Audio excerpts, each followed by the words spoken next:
안녕하세요, 플로이입니다. 오늘은 저번 시간에 말씀드렸던 것처럼 건축이나 인테리어 할 때 필요한 드릴, 그리고 그 외 연장들을 한번 소개해 볼게요. 지금 보이는 건 임팩트 드릴이에요. 이 드릴이 없으면 일을 진행을 못 합니다. 이 드릴은 필수로 꼭 있어야 됩니다.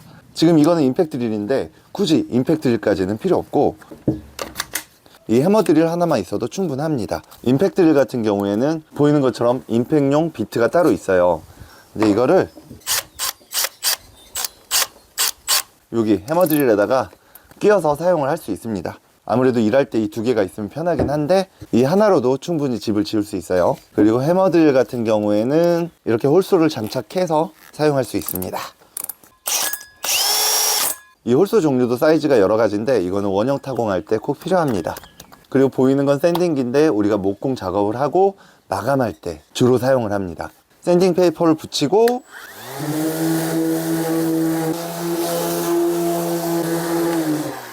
이 모서리나 면을 매끄럽게 사포질을 해주는 거죠. 지금 보이는 건 원형 샌딩기인데 이거 말고도 사각 샌딩기가 있어요. 그걸로도 충분히 사용이 가능합니다. 그 다음에 또 필수로 필요한 거 설명할게요.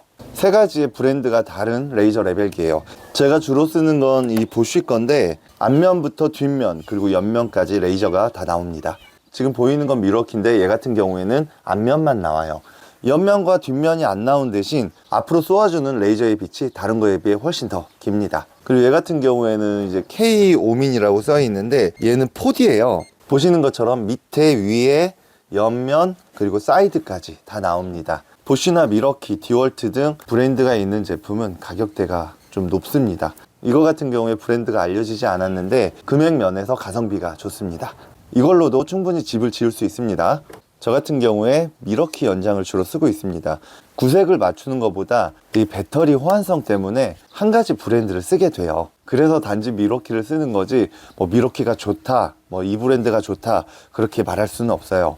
연장은 쓰는 사람 개인의 취향마다 다 다릅니다. 그래서 여러분들이 손에 맞는 브랜드를 찾으시면 됩니다. 현대차나 기아차나. 지금 제가 메고 있는 건 멜빵이 달린 툴벨트예요. 외부에서는 사용하는 소모품들이 내부에서 쓰는 것보다 좀 무거운 경향이 있어요. 그래서 이렇게 멜빵 달린 걸 착용을 해서 몸에 부담을 좀 줄이는 거죠. 그리고 이건 디월트 건데 외부에서 쓰기도 하고 내부에서 쓰기도 해요. 체형이 저한테 딱 맞아서 좋긴 한데 한 가지 흠이라면 주머니가 좀 부족합니다. 툴벨트 안에 뭐가 들어있는지 한번 구경해 볼게요. 일단 제일 중요한 망치, 그리고 캣바, 일본어로 빠루라고 하죠. 그리고 스피드 스퀘어, 삼각자. 이거 같은 경우에 없어도 되지만 있으면 일의 속도가 굉장히 빨라집니다. 연필 필수, 사인펜. 연필은 2자루씩 제가 가지고 다녀요. 그리고 칼, 줄자. 그리고 이거는 캣바처럼 생겼는데 얘는 핀셔라고 해요. 장갑은 필수죠.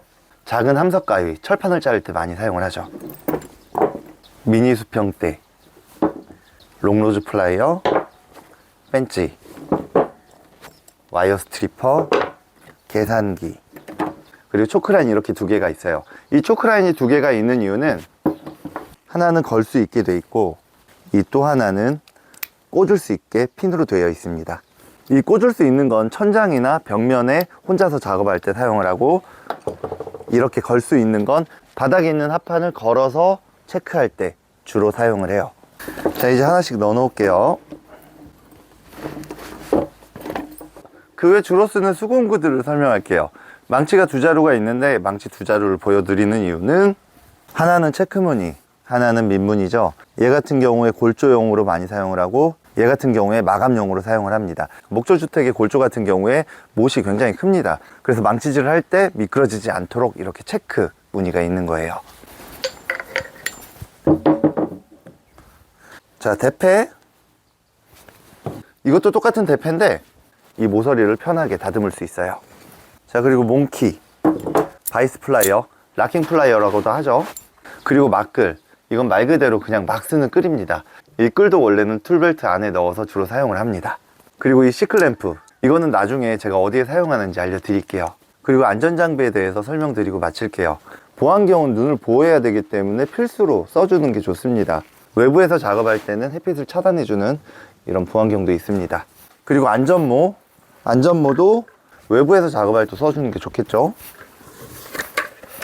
이거는 귀마개가 달린 안전문입니다. 이렇게 써주고 뒤에를 조여준 다음에 그리고 귀마개를 이렇게 해주는 거죠. 그리고 앞에 고글도 내려주면 작업할 때 굉장히 좋습니다. 지금 잘 안 들려요. 귀마개가 있으면 좋은 이유가 우리가 밀폐된 공간에서 철판에 타카를 쏘게 되면 그 공간이 굉장히 울려요. 땡! 땡! 그래서 이렇게 귀마개를 해주고 귀를 보호해 주는 거죠. 그리고 혼자서 작업하니까 뭐 안전모는 안 써도 되겠지라고 생각하시는 분들도 계신데 혼자 계실 때일수록 안전을 더 챙기셔야 돼요. 저 같은 경우에도 예전에 실명이 될 뻔했어요. 나무를 해체하는데 거기에 못이 이렇게 박혀 있는 거예요. 뜯다가 이렇게 못이 눈에 박힐 뻔했죠. 그리고 지붕 작업할 때 혼자서 작업하다가 떨어지는 경우도 있어요. 머리로 먼저 떨어지기 때문에 머리를 좀 보호해 주셔야 됩니다.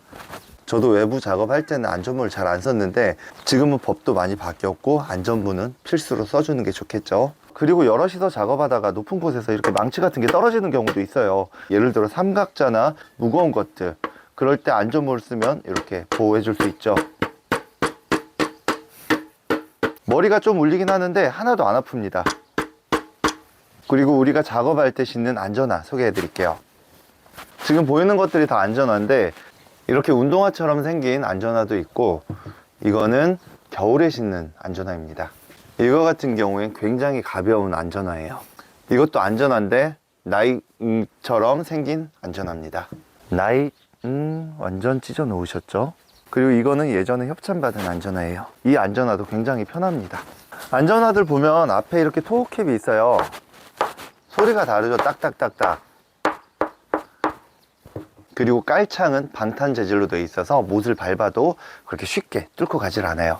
보시는 것처럼 똑같이 다 이렇게 토우캡이 있어요.